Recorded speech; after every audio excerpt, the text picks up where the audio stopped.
안녕하십니까. 율목종합사회복지관의 이경석 목사입니다. 앞에서 이론 강의와 또 오은석 관장님 지역사회에 관련된 내용들을 쭉 해주셨기 때문에 이번 시간에 저는 이런 지역사회 통합 돌봄을 교회에 어떻게 적용할 거냐 중심으로 좀 말씀을 드리려고 하고요. 제가 제 소개에 안양교회 부목사 이렇게 해놨습니다. 보통 종합사회복지관에 근무하는 관장들을 소속 목사라고 하거든요. 기관 목사라고 하고. 제가 일부러 저기 써놨습니다. 저희 교회에서 교회 주소로 감리교 목사님들은 보시면 아는데 제가 부목사로 돼 있어요. 철학이 있습니다. 왜냐하면 소속이 아니라 목회적인 비전을 가지고 지역사회에 적용을 하자, 이런 차원에서. 그래서 제가 오늘 드리고 싶은 말씀은 실제 교회에 적용을 하지만 그 이전에 저는 좀 당부드리고 싶은 말씀이 교회의 선교 패러다임을 좀 바꿔주십사. 이제는 한국 사회에서 교육 프로그램이 좀 바뀌었으면 좋겠다. 이제 이 차원에서 좀 말씀을 드리려고 합니다. 왜냐하면 지금까지 계속 말씀해 오셨던 그런 이론적인 내용들이나 이런 내용들이 이제 교회가 선교하기 어려워졌어요. 전도하기 어렵다고요. 전도를 넘어서서 이제는 지역사회 교회의 모습을 드러내는 것조차 부끄러운 상황이 되어져 버린 상황이에요. 그래서 이럴 때 어떻게 하면 좋겠느냐, 저는 패러다임 좀 바꿔주십사. 그 뒷장에 보면 제가 막 써놨습니다. 이거 제 자랑을 하려고 한 게 아니라 저의 고민의 역사입니다. 제가 사회복지 경력이 25년인데요 공부만 18년을 했더라고요. 자랑을 하려는 게 절대 아닙니다. 제가 전문 사역을 하려고 하다 보니까 언어를 이해를 못 하겠는 거예요. 세상의 언어를, 그러니까 목사로서 세상이 쓰고 있는 언어가 과연 어떤 의미인지를 제가 이해를 못 하겠더라고요. 특히 사회복지와 관련돼서, 지역사회와 관련돼서 용어들을 어떻게 쓰고 어떻게 바라봐야 되는지를 잘 모르겠더라고요. 그래서 하다 보니 아동복지부터 사회복지 행정, 노인 복지까지 해서 18년을 공부하게 된 거고. 그래서 저는 오늘 이전 시간까지는 교회 입장에서 세상을 보셨다면, 저는 세상 입장에서 교회를 어떻게 보고 교회의 선교 패러다임을 세상 사람들이 어떻게 보는지, 지역사회가 어떻게 보는지 측면에서 사역의 내용들을 좀 살펴보려고 합니다. 이제 우리 사회의 화두는 앞으로 돌봄이고요. 적어도 10년 이상 이 돌봄이라는 화두가 계속 진행될 거다, 이렇게 말씀을 드립니다. 저희 오늘 주제가 지역을 섬기는 서번트 목회와 돌봄 통합인데요. 섬긴다는 게 뭔가요? 저는 이거에 대한 조작적인 정의부터 우리 목회자들이 교회가 세상을, 지역사회를 보는 관점에서 새겨봤으면 좋겠다는 거예요. 저는 섬기는 게 돌봄이라고 말씀을 드리고 싶어요. 왜냐하면 섬기는 거는요, 그들의 필요를 따라, 그들의 요구에 대응해서, 예수님이 인간의 몸을 입고 인카네이션 하셨던 것처럼 우리가 그 지역사회로 가야 된다고 보거든요.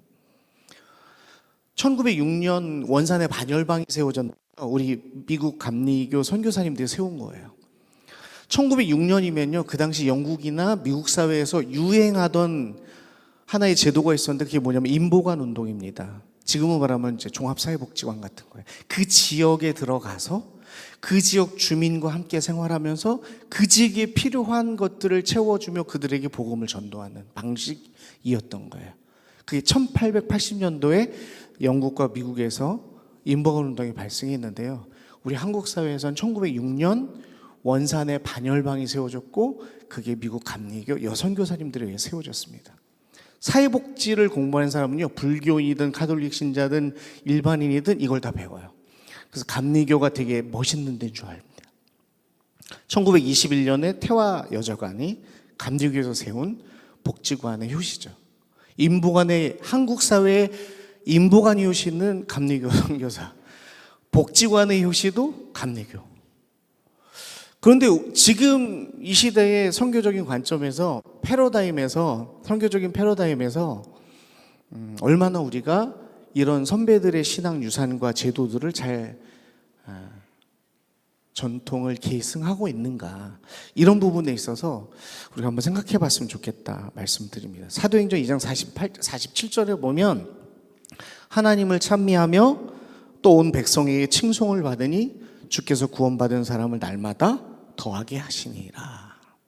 주님을 찬양하는 것, 하나님을 고백하는 것, 온 백성이 칭송을 받는 그리스도의 모습 속에서 날마다 하나님의 사람들이 더해져 갔다는 것이죠. 그럼 지역사회 통합 돌봄을 적용하려면 교회가 패러다임 바꾸셔야 된다. 그럼 세상이 교회를 보는 관점, 교회에 요구하는 것들, 돌봄이 뭔가, 통합 돌봄이 뭔가를 한번 살펴보겠습니다. 계속 말씀하셨지만 사회 변화가 바뀌고 있죠.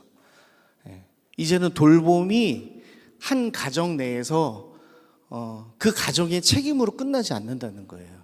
지역사회가 함께 돌봐야 되는 구조가 되었다는 거고요. 1인 가구가 늘어났다. 돌봄통합법, 그 통합법을 발족시킨 이유는 이 돌봄의 문제인 거예요. 결국은 돌봄을 사회적으로 해야 되겠다 여깁니다. 근데 이 돌봄은요, 사실 아까도 말씀드렸지만 교회가 하던 일이에요. 우리 선교사님들이 그렇게 하셨고 이전에 신앙의 선배님들이 그렇게 해오셨지만 이제는 교회보다 지역사회가, 국가가 훨씬 더 전문적이고 체계적으로 돌봄을 하는 상황이 됐다는 거예요. 그래서 2026년 3월 27일부터 통합돌봄법이 시행이 되는데 결국은 이런 거죠. 노쇠, 나이가 드셔서 장애, 또 질병, 사고 이런 것들로 인해서 돌봄이 필요한 분들에게 AIP, 그래서 Aging in Place, 살던 곳에서, 그분이 사는 곳에서, 어디 저기 외딴 섬이나 소록도에 가두거나 어떤 경치 좋은데 요양원에 보내고 이런 게 아니라 사시는 그곳에서 돌봄을 받을 수 있는 구조로 가겠다라는 겁니다. 그 내용을 살펴보면요, 보건의료, 아까 우리 시흥시 협의회장이신 목사님께서, 김노 목사님께서 말씀하셨지만 보건의료적인 측면, 건강관리적인 측면, 장기 요양의 측면, 일상생활의 돌봄, 그리고 주거, 이런 다양한 여러 분야에 대한 통합 지원을 하겠다는 거예요. 이게 이제 통합돌봄법이 가지고 있는 기본적인 구조입니다. 그래서 여기 보시면 원 구조가 있어요. 보시면 개인, 가족, 지역사회에 대해서 원스톱 서비스로 통합돌봄을 하겠다는 거예요. 근데 이 통합돌봄은 자기 스스로도 돌보고, 아까 오은석 관장님이 지역사회에서 어르신, 독거 어르신이 아동 돌보고, 아동 돌봤더니 그 지역의 학부모들이 다시 어르신에게 선물을 제공하고, 이런 자기 돌봄, 그 다음에 가족 돌봄, 지역사회 돌봄의 형태로 돌봄을 계속 확대시켜 나가겠다. 그래서 한 사람이 어려움을 당하면 그 사람이 갑자기 저소득층으로 빈곤해지거나 어려워질 수 있는데 이 다층 구조를 형성해서 그물망으로 이 사람을 포위하겠다는 거예요. 빈곤하지 않도록, 빈곤해도 도움을 받을 수 있도록. 이게 이제 통합돌봄법의 골자입니다. 그래서 여기 보시면 중앙정부가 하는 거가 있고 지방정부가 하는 거 있는데요. 사실은 지금은 통합돌봄법만 있지 시행규칙과 시행령이 없습니다. 그래서 난맥상이에요. 지자체마다 어떻게 계획하느냐에 따라 달라진다는 거예요. 그런데 시흥시처럼 주도적으로 지역사회가 우리 지자체가 이런 것들을 했으면 좋겠다라고 제안을 하고 함께 협력해 가면 지역사회가 그 방향으로 가는데, 그게 아니면 이제 막 중구난방이 되는 거죠. 왜? 아직 중앙정부가 이렇게 해라라는 모델을 주고 있지 않기 때문에 그렇습니다. 근데 중요한 것은 여기에서 저 세 번째에 보면 조사 및 판정이라는 게 있어요. 이 조사를 퇴원한 환자, 빈곤한 사람은 어떻게 조사할 거냐, 그래서 무엇을 줄 거냐를 심의하는 기구예요. 이 심의 기구에 우리 지역사회의 여러 전문가들이 의사, 간호사, 요양보호사, 사회복지사 등등 여러 사람들이 가서 이제 판정을 하게 되겠죠. 그 판정한 결과를 가지고 이 사람에 대해서 어떻게 우리가 서비스를 제공하겠다, 서비스 제공 계획을 세웁니다. 그리고 그 서비스를 줄 기관들을 선정하게 되죠. 그래서 우리 교회가 선교적 패러다임을 조금 바꿔서 우리가 진짜로 진심으로 지역사회를 섬긴다고 한다면, 그리고 선교 방식을 바꾼다고 한다면, 이 부분에서 서비스를 제공하는 부분에 있어서 교회가 준비해서 지역사회에 함께 하면 좋겠다라는 제안을 드리는 겁니다. 네. 그런데 여기에서 우리가 하나 고민해야 될 점이 있습니다. 요즘 지역에서는요, 사회적 역할을 많이 요구해요. 들어보셨죠? 기업의 사회적 역할. 그래서 삼성이 예전처럼 혼자만 돈 벌고 잘 먹고 잘 살겠다 그러면 소비자들이 핸드폰 안 삽니다. 소비자도 이제 지혜롭게 소비할 때의 사회적 역할, 기업의 윤리 경영을 살펴본다는 거예요. 마찬가지. 이제는요, 교회가 사회적 역할을 어떻게 하느냐에 따라 그 교회를 인정하는 거예요. 저는 안양교회 속해 있는데, 안양교회는요, 아예 부목사를 보내서 복지관을 운영하면서 교회에 한 명 전도하는 걸 목적으로 두지 않습니다. 선한 영향력을 통해서 지역사회의 기독교의 건강한 정체성을 확산시키겠다는 그 목표예요. 그래서 안양교회에서 복지관을 통해서 여러 가지 지역사회 섬기는 일을 합니다. 그런데 놀라운 거는요, 전도 일도 안 하거든요. 예수 믿으세요 이응도 안 꺼내는데요. 중요한 거는 교인들 중에 젊은 성도들이 교회를 간다 그러면 안양교회 가겠다. 실제로 안양교회에 나오는 젊은 친구들이 굉장히 많이 그런 선택지를 가지고 온다는 거죠. 교회 규모가 문제가 아니라는 거예요. 교회가 규모에 맞게 할 수 있는 역할들을 찾아서 사회적 역할을 하는 것들이 매우 중요하고, 요즘 시대의 젊은이들은 그걸 본다는 거예요. 기업의 상품을 구매할 때 기업의 역할을 보듯이 교회도 그렇게 보고 있다는 거죠. 두 번째, 전문성입니다. 전문성 있는 일들을 하셔야 된다는 거예요. 이제는요, 바자회도 그다음에 교회에서 운영하는 어떤 프로그램도요, 법에 저촉을 받으면 못합니다. 시간이 많으면 제가 뭐 어떤 예를 좀 보여드리려고 그랬는데, 충남에 있는 어떤 교회는요, 육아 공동체를 통해서 학부모들과 같이 열심히 지역 운동을 하다가 학원처럼 운영을 했는데 그게 법에 걸렸어요. 어마무시하게 걸렸어요.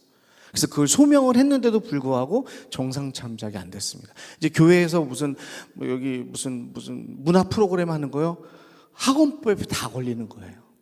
제가 이 말씀을 드리는 건 하지 말라는 의도가 아니라 그만큼 우리가 사회적으로 어떤 역할을 할 때 이제 전문성이 요구된다는 거예요. 또 하나, 공익성. 이제 공익성이라는, 공공성이라는 걸로 말씀을 드릴 수 있는데, 교회는 나의 교회인가요? 하나님의 교회죠. 이미 교회 자체는 공공성을 가지고 있어요. 그런데 그런 교회가 법 테두리 안에서, 법이 정한 기준 안에서 우리가 갈 수 있어야 된다는 거예요. 근데 법을 지키지 않는 교회가 과연 명분을 얻을 수 있을까요? 그렇지 않거든요. 그 다음 이제 신뢰성이에요. 죄송합니다만 제가 아동돌봄시설 보건복지부 아동돌봄시설 평가위원이에요. 매년 평가를 갑니다. 죄송한데 잘하는 교회들은 엄청 잘하세요. 제가 지역아동센터, 다함께 돌봄센터, 보육원 이런 데 평가를 가는데, 기독교 베이스에서 운영하는 기관들이요, 아직도 폐쇄적이고 아직도 그런 곳들이 많아요. 어떤 곳은 가면 말은 아이들을 위해서 하겠다 그러는데 실제로 내용을 들여다보면 그게 아닌 경우들이 되게 많은 거예요. 제 입으로 참 말씀드리기도 어려울 정도로. 저도 목사인데, 그러면서 어떻게 알았는지, 제가 목사라는 걸 알고 평가 받으신 피평가기관에 전화하세요. 저희 오신다면서요, 잘 좀 부탁합니다. 저 안 봐드리거든요. 원칙대로 하거든요. 근데 문제는 그 안에서 법적 기준들을 안 맞추고 하는 곳들이 아직도 많다는 거예요. 그러니까 담당 공무원들은 교회에서 뭐 한다 그러면 반대부터 해요. 하지 마세요. 잘하는 곳은 안 그러죠. 그런데 공무원들 인식 속에 교회, 특히 미자립교회 그러면 하지 마세요. 왜 그럴까요? 신뢰성을 얻지 못하는 거예요. 그래서 하시려면 우리가 신뢰성을 가지고 하셔야 된다. 그리고 또 하나는 한 번 시작하면 오래 하셔야 돼요. 아까 온석 관장님 얘기하신 거, 그다음에 이제 부천 약대교회 가실 거고 여러 가지 이제 프로그램들이나 교회들이 하는 것들을 볼 텐데 잊어버리시지 않아야 될 게 딱 하나 있습니다. 그분들이 그 사역을 성공하기까지요. 죄송합니다만 적어도 10년 이상 그 지역 사회에 헌신을 하시고 투자하신 거예요. 근데 그거 한 단면만 보고 나도 할 수 있다? 이렇게 우습게 보시면 절대 안 된다는 거예요. 작은 걸 할지라도 꾸준하게 지역사회로부터 신뢰를 받을 수 있도록 지속해 주셔야 되는 게 필요하다는 거죠. 이 부분을 제가 말씀을 드리고 싶습니다. 제가 서번트 리더십 훈련을 통해서 세이비역에 갔었는데요. 그때 저한테 인사이트 됐던 부분이 딱 한 가지가 있습니다. 제가 유성준 교수님께도 말씀드렸는데 첫째는요, 스페셜리스트예요. 세이비어 교회가 운영하는 기관마다 스페셜리스트가 있는 거예요. 쉽게 말씀드리면 전문가가 있다는 거예요. 병원에는 의사분이 계셨고요. 그 다음에 직업 소개서에는 진로를 지도해 주시는 전문가가 있었고요. 또 어떤 돌봄 기관에 가면 사회복지사가 반드시 있었던 거예요. 또 하나 스피리추얼 리더가 있었어요. 소위 말하면 목사님 아니면 영적으로. 그래서 아까 우리 목사님 나오셔서 말씀해 주셨었는데 세이비어 교회의 어떤 사역들이 70여 개가 되지만 그 사역의 근간에는 데이스프링 센터가 있고 영성에 맞춰져 있다. 저는 100% 공감합니다. 사회선교 기관 운영이요, 절대 전문적인 스킬만 있다고 되는 게 절대 아닙니다. 그래서 이 부분을 적용해서 저는 교회의 자원과 강점을 활용하시면 좋겠다. 이게 큰 교회든 작은 교회든. 안양교회는 어떻게 하고 있냐면요, 미스바 성회라는 걸 해요. 매년 여름에. 그러면 영성 집회예요. 소위 말하는 부흥회예요. 부흥회하고 나서 그 이후에 성도들이 다 흩어집니다. 그래서 어떤 데는 시골 교회에 가서 또는 지역 기관에 가서 봉사하게 해요. 근데 놀라운 거는요, 성도들이 불평할 것 같은데 오히려 은혜 받고 삶의 현장에 가서 실천하는 것들을 통해서 보람과 긍지가 느껴진다는, 교인들이. 지역사회 섬기는 거, 봉사하는 게 영성하고 아무 관계 없는 것 같지만 사실 아니라는 거죠. 그래서 그 부분에 있어서 지역사회와 함께 할 때 내가 할 수 있는 게 뭐지? 내가 잘하는 게 뭐지? 내 강점이 뭐지를 반드시 찾아서 활용하시는 게 필요하고, 아까 제가 이해와 공감 필요하다, 소통이 필요하다 말씀드렸는데 지역사회를 이해하는 게 중요합니다. 그리고 지속성 아까 말씀드렸습니다. 첫 번째로 지역 상황에 따른 사례는 다양합니다. 저희 복지관이 1년에 수행하는 사업이 152개예요. 율목이. 아마 녹번은 더 많을 거예요. 저희보다 더 크니까. 한 170개 정도 되지 않으실까요? 단위 사업이.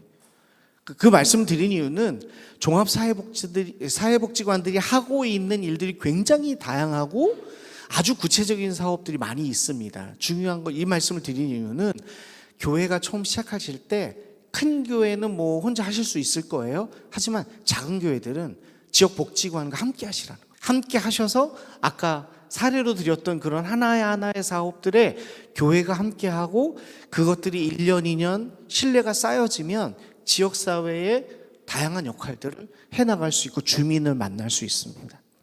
저는 복지관에서 하고 있는 일이 안양교회 교인들과 지역 주민들이 만나는 가교 역할을 저는 현장을 만들어주는 거예요. 그러고 나면 교인들은 관계를 통해서 그분과 끊임없이 관계를 갖고 소통하면서 관계를 이어가는 거죠. 그러다 보니까 그분들이 예수 믿게 되는 거고요.